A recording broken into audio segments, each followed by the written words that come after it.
I have my father with his sisters, three sisters who had a lot of children. They had more. My father had one, me, but the sisters all had multiple. The thing I remember most is when they got to New York, they decided among themselves who takes grandma and grandpa, who takes mama and papa for them. Yeah. It was one of the sisters did that because the husband had a good job. He was a cook in Germany, and he got a cook job at the best restaurant in New York City. He was a deeply profound cook. And because of that, they put up their sister's parents. And my father used to ask his parents to come and visit us in this town, Middletown. Needless to say, they didn't speak a word of English. I was their translator. I could take days off school, and the school said, go and do it as a kid. You have Yes. a good position, you're important. Yes. No, it was a worthwhile thing to do. Yeah, of course. And but I don't know, we had no other direct family.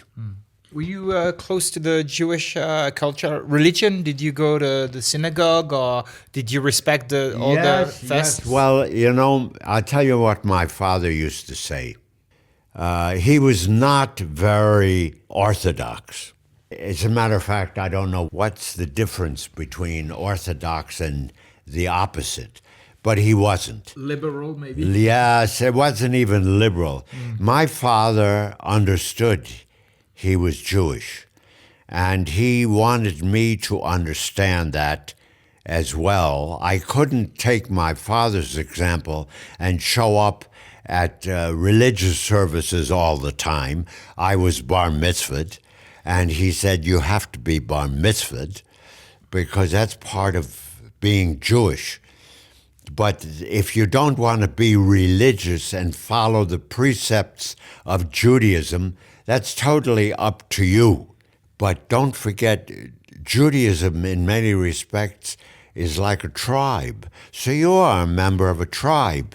You're not going to get rid of that. And I said, I don't want to get rid of it. He said, well, you just remember it, even though you seldom enough go to a service. Now, I have friends in Geneva who are Catholic and Protestants. They never go to church. If they may go to church on Christmas or Easter, you never find them in a church. I will go to a synagogue for some celebration. I'll go if some relative's child is being bar mitzvahed or something of that nature. All right. And that's it. My German wife was also not Jewish. She was a Protestant. It didn't make any difference to me. My mother had died by the time I married. My mother would have not been happy. My father said, as long as she's a decent woman, that's all that counts. I remember we had a wide family, the Marshalls. I was in the military in Munich. My mother had died. Mm-hmm. And my father said, I am going to visit my cousin. He had a first cousin by marriage. His direct cousin was a woman, and she married a Marshall, Marchal, very French. Oh, that's the Eastern France, like Not, Alsace, no? Yes, Alsace. Yeah. Those Marshalls, that's the same family. That's where my mother got the French from. I see. They were the same family. And I remember my father said, you seem to be somewhat smitten by this Berlin girl, the one I ended up marrying. I'm going to see my cousin, and who was a doctor in Monaco. He was the state doctor for Société de Bain de Mer. He was not the prince's doctor, but he was the state official doctor. Mm-hmm. He would intervene when a croupier got his finger caught in a roulette table or something of that Yeah, nature. But he said, come and visit. So I said, okay, I'll come down from Munich. And he said, I want you to ask your lady friend to come down too. I want to meet her, because he knew I was serious. I said, of course.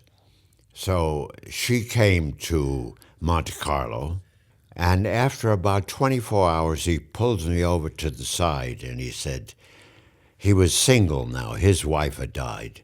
He says, Klaus, I stayed Klaus with him. He says, Klaus, if you don't marry that girl, I will. Oh, she was wonderful. She was wonderful. So you did. You didn't want to leave Well, him a I chance. mean, I don't think she looked at him as a potential husband, but at any rate, she was non-religious. She grew up in a very non-Nazi family. Her godfather was Ludwig Erhard. Ludwig Erhard was the second chancellor of Germany after the war. When I talk about refugees to the African refugees that I meet, they look at me and I say, well, I was a refugee. They didn't understand that at all. Because you look white and white, well-dressed yes, and yes, clean yes. and And intellectual. I said my wife was a refugee. She was a German refugee. As a 13-year-old teenager at the end of the war, I won't give you her whole background, but she had run. She actually ran opposite from the way the Russians were coming to Berlin. She made it into the depths of Berlin. She was 13.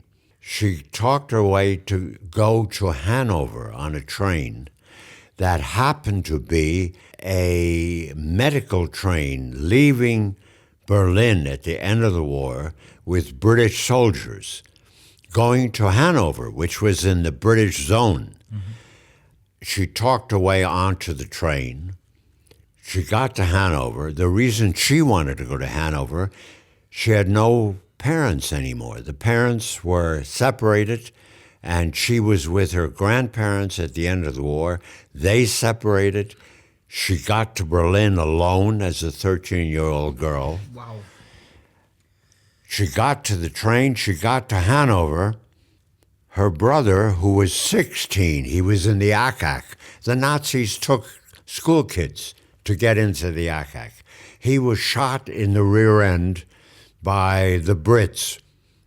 He was sent home because he was healed. So she got to Hanover not knowing he's already back someplace in Germany. Mm-hmm. She says, who else do I know? Well, she knew her godfather, who was, at that time, made by the Americans the president of the state of Bavaria. So he was the president of Bavaria. She says, well, I'll go to Bavaria. She had no one else. Well, she walked from Hanover to Munich as a 13-year-old. So when I talk about refugees to my African friends, I say my wife was one too, and I give them that story. Well, they understand that. Yeah. They all walked to safety. She walked to safety. She walked at night and slept during the day. And it took her days to get to Munich. And then she went to the president's offices and she asked for her uncle. She called him uncle. And they said, well, who are you? And she said, tell him my name is Sabina, I'm here. So he comes out of the office and she tells him in 2 minutes what's happened. He says, you're coming home with me. She's the real refugee. You know, I was a child carried.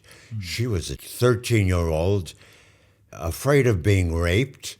The Russians were raping everybody from 2 to 92.